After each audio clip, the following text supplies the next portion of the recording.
ಜಿಲ್ಲಾಡಳಿತ ಜಿಲ್ಲಾ ಪಂಚಾಯತ್ ವತಿಯಿಂದ ಉತ್ತರ ಕನ್ನಡದ ಕಾರವಾರ ವೈದ್ಯಕೀಯ ವಿಜ್ಞಾನ ಸಂಸ್ಥೆ ಆವರಣದಲ್ಲಿ ನಿರ್ಮಿಸಿರುವ 450 ಹಾಸಿಗೆಗಳ ಮಲ್ಟಿ ಸ್ಪೆಷಾಲಿಟಿ ಆಸ್ಪತ್ರೆ ಕಟ್ಟಡ ಸೇರಿದಂತೆ ವಿವಿಧ ಕಾಮಗಾರಿಗಳಿಗೆ ಮುಖ್ಯಮಂತ್ರಿ ಸಿದ್ದರಾಮಯ್ಯ ಚಾಲನೆ ನೀಡಿದರು.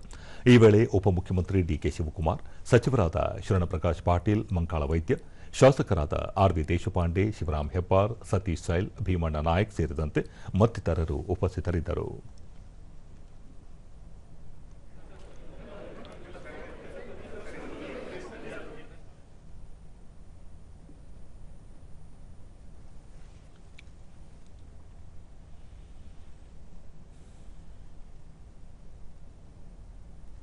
ಬಳಿಕ ಮುಖ್ಯಮಂತ್ರಿ ಸಿದ್ದರಾಮಯ್ಯ ರಾಜ್ಯದ ಪ್ರತಿ ಜಿಲ್ಲೆಯಲ್ಲಿ ಬಡ ಜನರಿಗಾಗಿ ಸೂಪರ್ ಸ್ಪೆಷಾಲಿಟಿ ಆಸ್ಪತ್ರೆ ಸ್ಥಾಪಿಸುವ ಗುರಿಯನ್ನು ರಾಜ್ಯ ಸರ್ಕಾರ ಹೊಂದಿದೆ.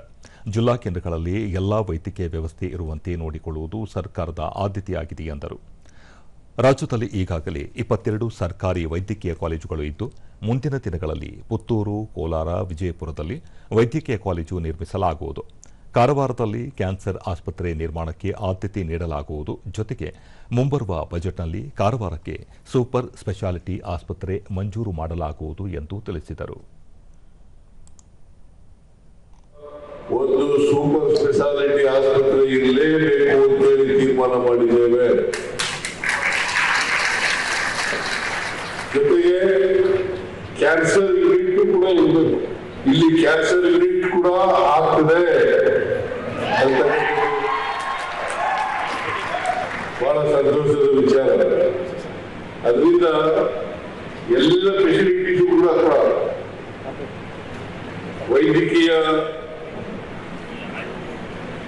ಶುಶ್ರೂಷೆಗಳು ಏನೇನು ಮಾಡ್ತೀವಿ, ಚಿಕಿತ್ಸೆಗಳೆಲ್ಲ ಏನೇನು ಮಾಡ್ತೀವಿ, ಆ ಎಲ್ಲ ಚಿಕಿತ್ಸೆಗಳು ಕೂಡ ಜಿಲ್ಲಾ ಕೇಂದ್ರದಲ್ಲಿ ಸಿಗಬೇಕು ಅಂತಕ್ಕಂಥದ್ದು ನಮ್ಮ ಅಭಿಲಾಷೆ.